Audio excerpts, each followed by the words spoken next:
Guys, welcome back. It's your boy EQ. And up next, we have Maul telling Rory that we have to label Drake's collaborative album with Party Next Door, Sexy Songs for You, a classic for 2025. Going on to say Nokia is becoming the new Hotline Bling. And honestly, that couldn't be further from the truth. And no matter how you feel about Drake, we can all agree that Hotline Bling had a way bigger impact, socially and on the charts. We couldn't escape the memes inspired by the record and music video. And honestly, it helped that he was still UMG's golden goose, but Hotline Bling topped out at number 2 on the Billboard charts, with Nokia breaking the top 10 last week, but slipping to 11th this week. And as far as labeling the album a classic, hold your horses, fam. While it's definitely having a better reception than the other records Drake has dropped after the beef, to call it a classic is a major reach, one only Michael Jordan in Space Jam or Mr. Fantastic of the Fantastic Four could pull off. And Maul, you have spewed some erroneous takes this past year, but this one is definitely making the not-so-top 10 list of terrible takes for you, and the competition is fierce. So enough dilly-dallying, let's jump right into the video, where we have Maul telling Rory that we have to label Drake's collaborative album with Party Next Door, Sexy Songs for You, a classic for 2025. Going on to say that Nokia is becoming the new Hotline Bling. And Maul saw Lotto dancing to it, and that's all he needed to see. I'm not lying to myself by saying I don't know if it's a classic yet. The same way, you know how I feel about this album? Leave it for Maul to like gaslight you and try to give you Stockholm Syndrome when you're just conveying your opinion. The same way I felt about Summer Walker's Over It. Oh, hell no. That's okay. Before we get into that, the thing is, we know it's a classic literally on first play. While there definitely have been a bunch of classics that were slow burns because they didn't get that initial love commercially, the greatness and the quality of the music is still there, with the fans and usually critics alike labeling the project a classic even without the initial commercial success. Which that's crazy company, but... How is that crazy company? Because I think Over It is one it's of a much better album. The few albums we've had that was like, this is an instant modern classic. Mm-hmm. I feel like that about... This has 21 tracks, and you could... maybe you'll skip 2. When your main argument is that it has 21 tracks, that obviously is not something you want to lead on. A lot of times these Drake projects do come off sounding like just playlists, an assortment of tracks recorded over the last few years, in this case them sounding like Party Next Door records that he's had for the last few years that didn't make his last album. And honestly, when you look at most of the albums that people regard as classics, they're usually on the shorter side, ranging from like 11 to 15. Maybe you'll skip Meet Your Padre and the joint with Ice Spice. Skip. Maybe. That's 2 tracks you skip out of 21 tracks. If this was two new artists, we never heard of them, and they dropped this project, I'd say, wow, they sound like Drake and Party. You would say that. You would say that. But would you not say the music is fucking crazy?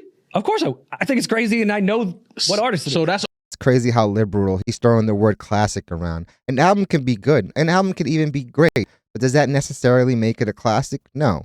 Which is why we have those 3 different labels. That's all I'm saying. If you have 21 tracks on an album and maybe I don't listen to 2 every time it comes on, to me, in 2025, you have a classic album. Listen, that's subjective to everyone. Oh, it's definitely subjective. I'm saying to me. Nokia, which is an incredible song, is not the new Hotline Bling. And this is where we get into those A-lister convos where we start yelling because I think you guys don't put enough respect on real classic shit. Do you understand why I said it's the new? Yeah, well, when you do that, you just devalue the term classic. When you're giving everything that label, you truly are devaluing all the other classics. Hotline Bling? Legitimate classics. Melody? No. Okay, he dropped Hotline Bling. Oh, I see, because of the Hotline Bling Nokia phone. I see what you're saying. No, but not only that. References. I feel like it was an easy... When you first heard it, it's kind of like, yo, what is he doing? That was... And not only that, he released Hotline Bling in the middle of a beef with Meek. He dropped it out on like a 2-pack with like 2 other songs. It was all these years later, man, I still feel bad for Drum. Drake literally took the sound and vibe from that Drum record, ran with it. As soon as Dram called it out, man, Drake and his goons beat him up at a party, and we ain't seen the dude since. Which further cements their narrative that most of Drake's timestamp records were either written by somebody else or he legitimately took somebody else's formula. Charged Up, Hotline Bling, and I forgot the third song. It was 3 of them. Charged Up. Everyone ran to Charged Up. And I remember coming to the pod the next day like yo, y'all not paying attention to this Hotline Bling record. That like Drum remix shit is crazy. Exactly. It's currently number 3 on the top 100. Okay. Number 1 on US Apple Music. Maul, please, for the love of God, before you make an argument, please just do a quick Google search because that record just broke the top 10 with it landing at top 10 last week to now this week falling down to number 11. Video comes out Friday. This song is going to be number 1 on the Hot 100 Billboard next week. I see what you're... the Hot 100 just dropped and it's not in the top 10 for any. Thank you, Damaris. Nokia? Yeah. It ended at one point. It's number. Now watch the master level. Actually, I won't even call it master level. Watch the terrible moving of goalposts we will now see. One on Apple Music right now. On US Apple Music. I don't really know a stat shit like that. But okay, with context, I sort of see what you're saying as far as a song that was like, all right, and it grows on you very quickly of how catchy it is. I just don't like Hotline Bling. I think maybe only God's Plan you could really like compare to as far as... I totally agree. We couldn't escape Hotline Bling. Obviously, Universal was behind it 100%. Drake definitely had the Midas touch back then, but the impact that record had versus Nokia has to be like 100-fold, honestly. Not only was it doing great on the charts, but we couldn't escape into social media. This is right when Drake was really leaning into the memes, which is a reason why we got the set design we did with that video. It's a lot easier to make these memes when you literally have a blank canvas behind you. And definitely another good tactic at inflating the record, with you having so many people basically giving you free promo. What that song did for Drake. What do you mean? It's gotta be one of his top 5 records ever. Nokia will ever see the numbers or impact that Hotline Bling had. I think God's Plan would be the only other song. But God's Plan is his biggest song. Hotline Bling was a anomaly. That was insane. Out of here. That was out of here. Even for Drake standards, it was out of here. Yeah. But, well, I mean, I just like that you pissed everyone off. That's all. Y'all gonna see? Come on, Rory. At this point, he does this weekly, not just to us, but to you guys as well. Just remember I said it. You think it'll do the same numbers that Hotline Bling did? I'm not. I feel like it would already be on that trajectory. I didn't say the same numbers. I said it's the new Hotline Bling. The goalpost meaning moving. Exactly what it did. It was drop, post, or close to a beef. It was a record that when he first heard it was like, yo, what the fuck is this? Kind of was like it threw you off a little bit. And then it took off and was the biggest record out of the whole beat. So basically exactly what Hotline Bling did. And while obviously Nokia is successful, you're definitely comparing apples and oranges because the climate was totally different then. Man, I would have been so tight if I was Meek. Imagine back-to-back and Hotline Bling both playing. Meek and Drake's record was another record during this time that did amazing numbers as well. In the middle of a battle. Obviously doesn't get brought up. That's all I'm saying. You win. This is all I'm saying. I'm looking at Drake's most successful songs on It's God's Plan, though, Billboard. Or One Dance, maybe? In My Feelings is up there too. Yeah, God's Plan literally had a year-long run. You couldn't escape that song either. For that songs that were number 1. He has a lot of songs that were number 1 for 10 weeks. Okay. Yeah, so we can't. I mean, his numbers is. Can't, of course, we can't get it. Undeniable. I'm just looking at which songs were number 1 for the longest amount of time, and I'm seeing In My Feelings, Hotline Bling. Yeah, there's a couple of them. I saw a small part One Dance. The timeline up in arms over, I guess, Party's reference for Ratchet Happy Birthday. Like everyone hates that song. Leaked, and everyone was in up in arms like, this is why we can't fuck with him. This is why he's not a real artist. I'm like, dope. I will say this. Most pop artists have all their songs written for them. It's also commonplace in the industry that a rapper will take a hook. They'll take a chorus. They'll maybe change a few words here and there. But what Drake was doing was definitely paint by numbers for some of these records, even though he did perform them better. But when you go and you now say you're the best rapper or you're the best writer out there, that's where these facts come into play. It kind of takes you out the running out of all that. And speaking of Party, man, I know he's definitely got to feel the way that the record that's gotten the best reception on the album happens to be the record that he's not even on at all. That doesn't change a single thought in my mind if Party Next Door wrote Ratchet Happy Birthday. That's Rory hates that song. That's what we're so talking much. This is the song in question that we're gonna define if we can fuck with Drake or not. Rory fucking hates that song, yo. I think the Padre shit might be worse, but that song was booty juice. You don't want to meet her Padre? That's your problem now. God's Plan was what if I call Drake's Padre? God's Plan was Drake's longest running number 1 song, and Hotline Bling actually never went number 1. Exactly. The highest it went was number 2. Yep. Oh, what Taylor had that day.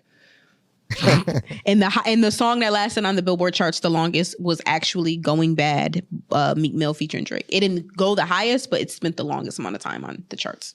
Interesting. That was a big record. Yeah. Well, but I mean, you know, if really? Maul thinks it's How baffled Maul is, man, never ceases to amaze me.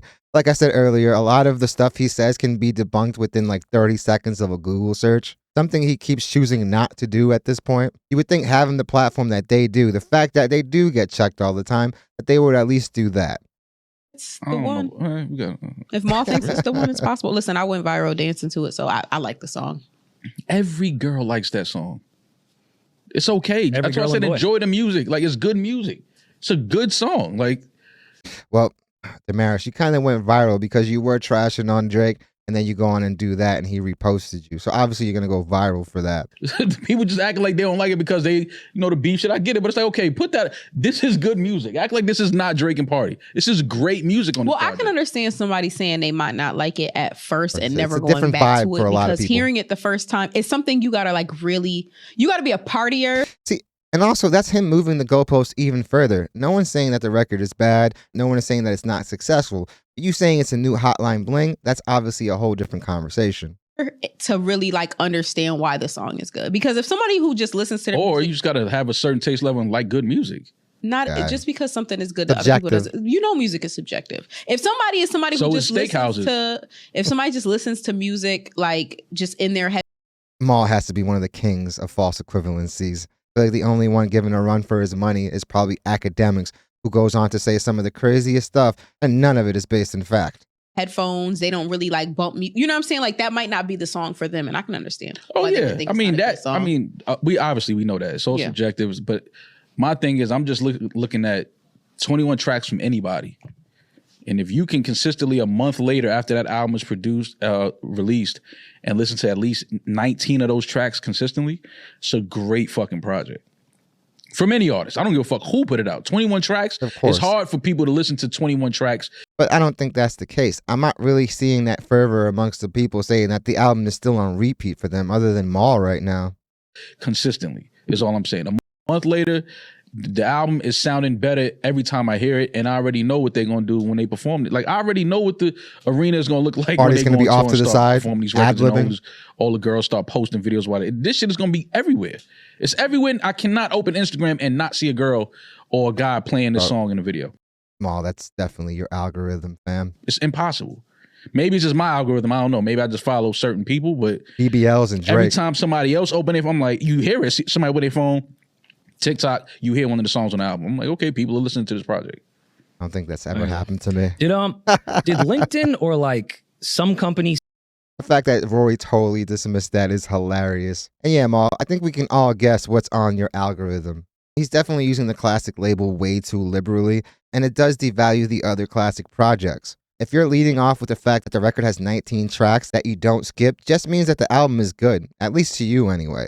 I do feel like a lot of it is filler. I mean, this is the day and age of the streaming era, so people really want to pad their numbers and they do it with these tactics. Can you really call an album a classic if you're only really hearing one song out there like that? And as far as calling Nokia the new Hotline Bling, the only real connection there are literally the phone references in the titles. They are more pop-leaning records, obviously, so we know those are the ones that are going to go off on the album. And as far as hearing it at their shows, it's definitely the standout track on the album and the one that most people are going to be excited to hear, at least from this new batch of songs. And it's going to be very awkward when you just have Party Next Door just ad-libbing on the biggest track with him technically not being on the record. Whether you love or hate Drake, you have to admit that Hotline Bling was definitely a moment. You could not escape that record. But definitely roll with the fact that, yeah, man, people would open up social media and you would definitely hear that song. And I'm going to reiterate that, yeah, I still feel bad for Drum, fam. After that incident, we never heard of him again. So who knows? Did Drake have a hand in blackballing him? Because Drum low-key had those 2 hits, man. But after he got beat up, it seems like he fell off the face of the earth.